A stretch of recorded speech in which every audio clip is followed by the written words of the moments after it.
Before CGI dominated the big screen, filmmakers found incredibly creative ways to bring hand-drawn characters into the real world. Today, we're diving into the fascinating history of live action and animation crossovers, from the silent film era to the wild 90s experiments. Let's rewind the clock and explore how these unique films came to life. It all began in 1900 with the Enchanted Drawing, created by J. Stuart Blackton, often credited as the first example of animation on film. This short features a man drawing a cartoon face that comes to life. It's simple, yes, but revolutionary. The idea of drawings interacting with real world started here, and it laid the foundation for everything that came after. So I'm a big fan of animation and people like interacting with animation stuff since I was a little kid, since like Roger Rabbit or whatever. So doing this research, I wanted to see when was the first uh, movie where a cartoon interacted with a person.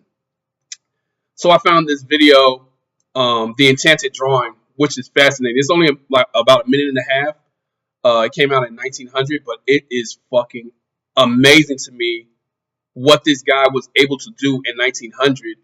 And I was truly blown away with the stuff that he did. I couldn't believe that in 1900 he was able to do the things that he did. So I'm watching the video, and it starts with this video was made, like I said, in 1900, and it I guess the Library of Congress keeps this video, so you can go to www.loc.gov to see the video. So November 16, 1900 is when it came out. So as you can see in the video, the dude is drawing on this easel or whatever, which I thought was okay. It's 1900. That's how they started doing stuff like that. So he's drawing this guy on the easel, and I'm intrigued a little bit watching it because I can't even draw like this. He's a good artist. So he draws. Next, he draws a wine bottle and a cup. So I'm like, why is he? I'm looking at him. I'm like, why is he drawing a wine bottle and a glass? I mean, a wine glass or whatever. So I'm blown away after when I see what happens next. I'm like, what the fuck? He takes the fucking wine and the wine bottle and the wine glass off the picture. And I'm thinking, how the fuck is he doing this in 1900? He gives the fucking guy on this picture a drink of the wine and it smiles. I'm blown away at this point. So next he draws the hat. As you can see, he's drawing a hat on the fucking guy. And the guy is still smiling or whatever. This motherfucker takes the hat off the drawing. I think it's done with a lot of cuts or whatever. And the guy's face, his face changes on the picture. And I'm pretty sure these motherfuckers was like blown away back in the days when this happened. He gives the guy a cigar. The guy smiles. It's like a bunch of different shit happening on the fucking screen. And I'm fucking blown away because how the fuck is he doing this? But watching the video, it's an old video, but I can tell that they're doing a lot of cuts or whatever. But if I'm in the audience watching this shit, maybe the audience is in on it. I just thought it was fascinating, and that's what piqued my interest in doing this video even more. Watching that video and seeing the progression through time on how each of these films that I chose evolved from this very beginning to what it is now. All right, now fast forward to 1964 and Mary Poppins. Mary Poppins changed everything. Disney's blend of live action and hand-drawn animation wasn't just a gimmick, it was part of the storytelling. The famous scene where Mary Poppins and Bert dance with the animated penguins remains iconic. Technically advanced for its time, this movie used optical printing and backlit screens to flawlessly merge the two worlds. And it wasn't just visually stunning, it earned an Oscar for Best Visual Effects. So, Mary Poppins, I loved this movie growing up. It was one of my favorite movies because I like musicals. I guess this what started me in my road to loving musicals so much. It was very colorful, even though it was a older movie made in like the 1960s or whatever. They showed a lot for some reason growing up, especially on the Disney Channel, I think. And the animation in this movie was fantastic. It was fascinating to watch a real person. This was probably my first time seeing animation and real people in the same movie that I can recall or whatever. And it was amazing. So watching the video, watching them perform, it seems like flawless. You watching Dick Van Dyke perform with the Penguins right here, and it seems flawless. Like the dancing, he seems like he's interacting well with the Penguins. Like he pulls out his pants right there, or whatever. But it seems like they're real. If you're watching this as a kid, you're fucking blown away. Especially in 1960, animation wasn't like this back in the day. There was nothing like this. Watching it, and then when they cut to Mary Poppins, um, she seems natural. It seems like she's really watching these penguins do a dance with Dick Van Dyke. I was thoroughly impressed at the time, and looking at it now, it does still hold up with the animation or whatever, um, with the way he's interacting with them, with the way he's uh, queuing off to them. It's like a seamless motion or whatever. It doesn't seem fake that much or whatever. I don't know if they had green screen back in the day, but this is actually pretty good, even though the background's not really moving. This actually looks pretty good, and they're playing it real well, in my opinion. In 1988, Who Framed Roger Rabbit took things to an entirely new level. Directed by Robert Zemeckis and featuring groundbreaking animation by Richard Williams, this film blurred the lines between reality and cartoon chaos. Roger Rabbit didn't just appear next to humans, he acted, reacted, and physically interacted with them. The movie also united cartoon characters from Disney and Warner Brothers, which had never happened before. This wasn't just a novelty, it was an artistic milestone that inspired decades of visual storytelling. So when Roger Rabbit came out in the early 90s, it was a big thing, especially because it was animation and live people at the same time. It hasn't been done a lot before the 60s when Disney did all of those animation live people crossovers or whatever. So when Roger Rabbit came out, it was totally different. It was more based in reality, I guess you could say, which I liked. As a kid, I watched this shit all the time. I had it on VHS, so we watched it all the time. One of my favorite scenes was when Roger Rabbit was in the bar or whatever. But the scene starts at the beginning with the two weasels coming out of the pothole. I mean the what's that shit called? The sewer or whatever. Seeing the sewer cover rise up, that's a work of art. Like it looks amazing just watching it because it seems seamless. It looks real, and they're raising it up, and it looks like they're actually a part of the scene or whatever. And then once you get to the bar, you see Roger Rabbit singing and dancing, whatever.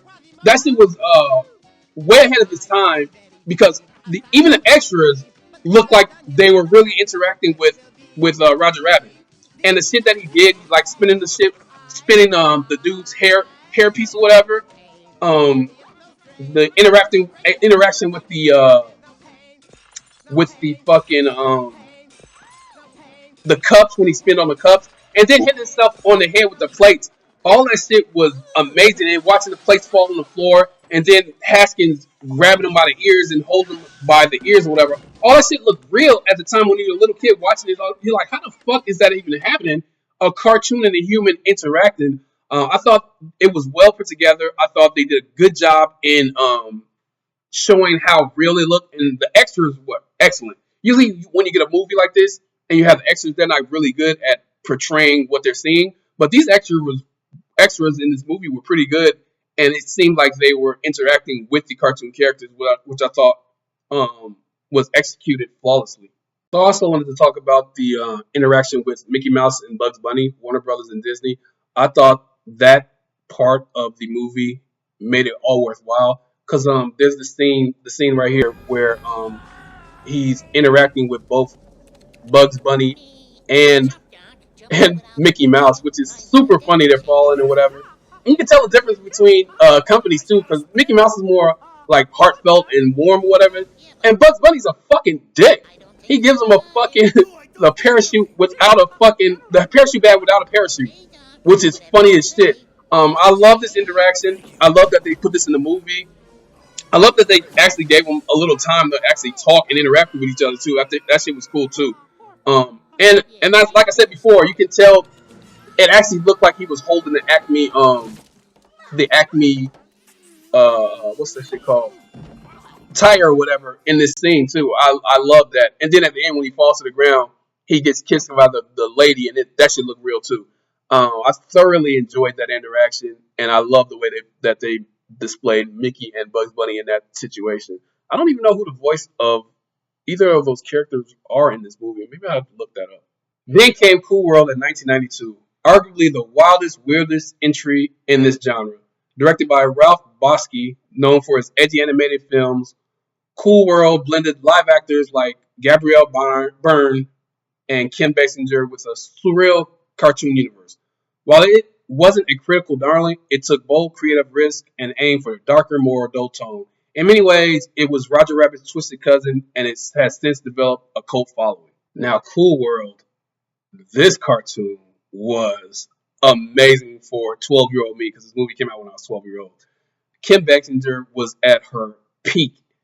I was fucking hitting puberty, and watching her as a cartoon, that bitch was fucking fire. And she was hot as an actor at that time too.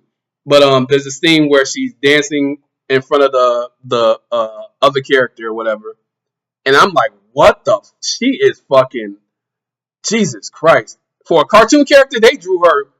You thought Jessica Rabbit was fucking fire.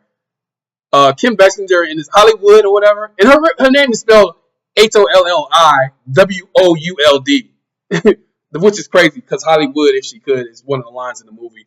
But anyway, the scene that I'm talking about where she's dancing, and she's dancing provocatively too. Amazing. She looks fucking fantastic. You see her ass and everything. And like I said, as a 12-year-old kid watching this movie, I was stunned seeing a cartoon like this that was actually on TV. I think it was on HBO most of the time. I loved it. I loved this cartoon as a kid. It's not that bad today. The animation is pretty good. Them interacting with them is good too. But I don't really like the background because if you look at the background looks kind of fake. But when the humans interact with the animation, it's not that bad to tell you the truth. Especially when Hollywood starts interacting with them. There's a scene with Brad Pitt where they interact, which is unbelievable because she spreads her legs and everything. He has to tell her to stop, don't spread her legs. It's real. It's a real good scene. I thoroughly enjoyed watching it and watching her because she's amazing on there. So you can, as you see with the Brad Pitt scene, he's pushing her back, but you can. It's a little bad because it doesn't look like she's actually touching him. I think they did some bad camera work or whatever. Because if you look at it closely, when she's trying to grab on him, it doesn't look real. And when he puts his finger in her mouth, it doesn't look real. But the push looks real. I'm a big fan of Brad Pitt too. I thought he did a good job. A couple of the angles don't look quite right. Like this angle right here where she hits him doesn't look quite right. But the overall interaction with the characters is pretty good, and I like the way the other characters come on screen and jump on screen or whatever. And I love the way she talks to the humans. It's like she's really talking to them. I like that. And this wasn't Brad Pitt at his peak. He was just getting into superstardom, but he did a exceptional job talking to the characters or whatever, in my opinion. Each of these films pushed the boundaries of what cinema could do. From the chalkboard sketches of the Enchanted Drawing to the digital fusion of Cool World, live-action animation hybrids have always represented imagination at its purest. And though modern CGI has changed the game, these films remind us of a time when creativity solved technical limitations and made movie magic in the process. So which of these movies was your favorite growing up? Did I miss any that you liked? Let me know in the comments. Hit the like button. Don't forget to subscribe to my channel, Where 18 Talks, for more deep dives in the classic entertainment. There were several movies that I didn't put on here. It was just movies these three movies I think encompass what I liked growing up. I didn't know much about the Enchanted Drawing, and when I found out about it, I was very intrigued about it. But I didn't put Casper. There were some updated movies or whatever that had animation in real people, like Casper from the Ghost, like I said. There was like 1940s movies that had Disney movies that had people and animation interacting. But I thought these best suited what I grew up watching or whatever. I didn't put Space Jam on there because I didn't like Space Jam. I thought it was a terrible movie, both of them. But let me know what you like. Maybe you like Space Jam and how they interacted with the characters. Let me know in the comments. That's going to do it for the video. I truly appreciate you guys for giving me 15 minutes of your time. There's only 24 hours a day. You decided to give me a couple of yours, so I truly appreciate it. Come back for another video. Thank you guys for watching. I'll get at y'all on the next one later. And remember to like, comment, subscribe, and share. Later.